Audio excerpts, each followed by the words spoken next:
Ganore bore maga halikiye Borola gesere bore maga halikiye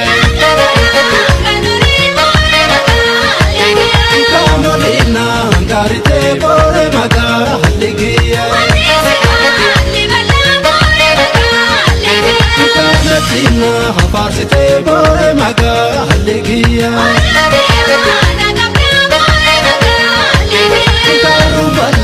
Balbala bore maga halikiya Tarantufa galgala bore maga halikiya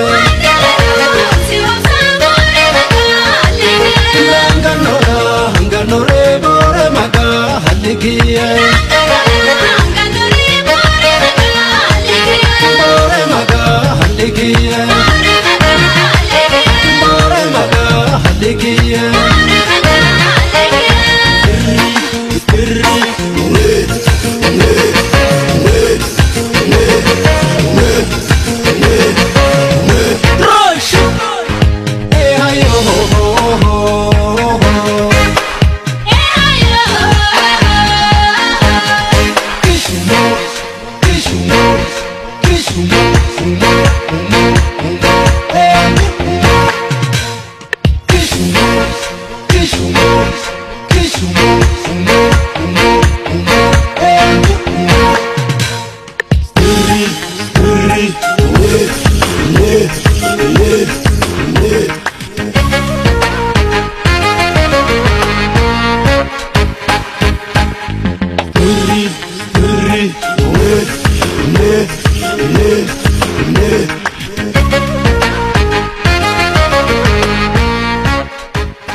Guddina Arsii na agarsiistan.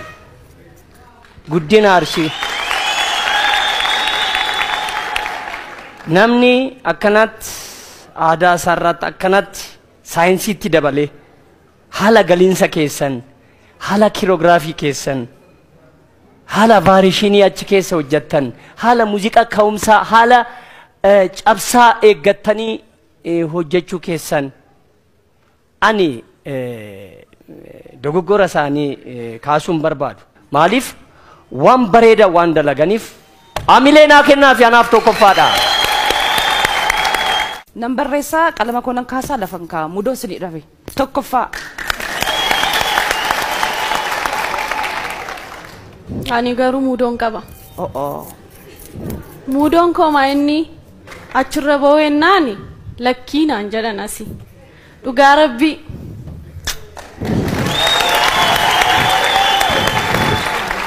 Waanan dabaluun qabu carraa gaarii.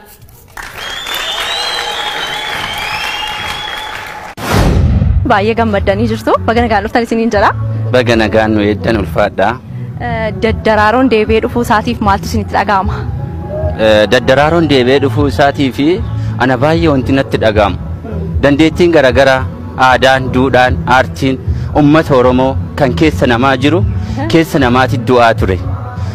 Akkaataa carraa argatee keessa namaatiif aartiif aadaa uummata Oromoo duudhaa safuu uummata Oromootiif dandeettii addaa kan uummata Oromoo keessa jiru carraa daddaraaroo dhabuu kanaan isaan keessa du'aa ture.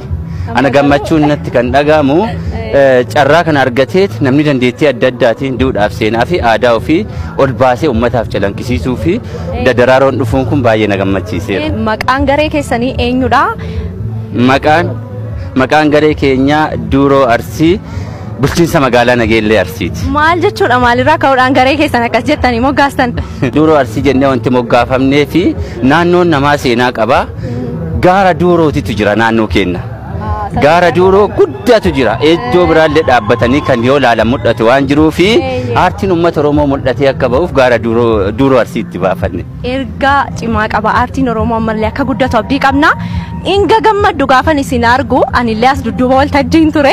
Maaltu uumame wanta akkas isin gammachiisu yaada abbootii murtiidha moo maalidha? wanti nu gammachiisu gammachuun kun keenya qofa waan hin taaneef kan uummata Oromoo hundaa fi maal isiniin jedhan abbootiin murtii oduu carraa akka keessanii argannee waltajjii baanee si wajjin shubbisnee aadaa Arsii kana mul'isnee nutti tola carraa akkasiin argannee nu wanti isiniin jennu hin jiru tokkoffaadha nuu fi mudannoo isinirra barbaannee dhabnee yeroo tokkoffaa mudannoo isin barreessuuf qalama fuudhaat yoo waan barreessu dhabaa qalama lafa kaa'aa ture isin nu boonsitanii Arsii boonsitanii jirtanii tokkoffaadha nuun jedhan. Egaa maarree gara marsaa tokkoffaa gara lammaffaatti ni dabarra jettanii yaaddu kaa? Kun immoo shakkiin qabu. Abdii uummata Oromootii fi dandeettii shaakala kennaatii fi warroota daddaraaroo qopheessa kana wajjin abdannee kun shakkiin qabu darbuun keenya.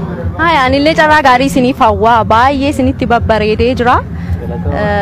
Nuuf jiraadhaa isiniin jenna akka dabartananis abdiin qaba galatooma turtiin waliin gootaniif. Baga nagaan dhuftan. Baga nagaan nu eeddan. Dadhabdanii jirtu baay'ee humna keessan fayyadamtanii shubbisaa turtanii maqaan garee keessanii eenyudha maaliif immoo akkas jettanii moggaastan? Tole waan carraa kana naaf kennitaniif galatooma. Maqaan garee keenyaa Biiftuu Birraa jedhama. Biiftuu Birraa jechaan dhaabbata akkuma ganna baaniitiin booqaa birraatitti yommuu baanu biiftuun kaabaa kibbaan sirritti bareeddiiti kan isheen baatu saniif Biiftuu Birraa jenneen jechaadha. Daddaraaroon deebi'ee dhufuu isaadhaan maaltu isinitti dhaga'ame gaafa dhageessan yeroo gaa argattaniittu shaakalaaf? Daddaraaroon dhufuu isaatiif baay'ee gammachuu qabna. Tokkoffaa ofillee beeksisuudhaaf lammaffaa dorgommii kanarratti illee hirmaachuudhaaf jechaadha. Shaakala yeroo gahaa kan ta'een kan shaakalleetiin asiin baanee jirru haga ammaatitti bareeda jira mishaadha. Mee gara marsaa tokkoffaa gara marsaa lammaffaatti hin dabarra jettanii yaaddu? Guutumaa guutuutti akka dabarruuf hin beekna abdii guddaa qabna yaada nuuf kennan abboonni murtee ammootu akkamitti fooyyeessuu dandeenya akkamitti dalaguu qabna isa sana ammootu fooyyeessuu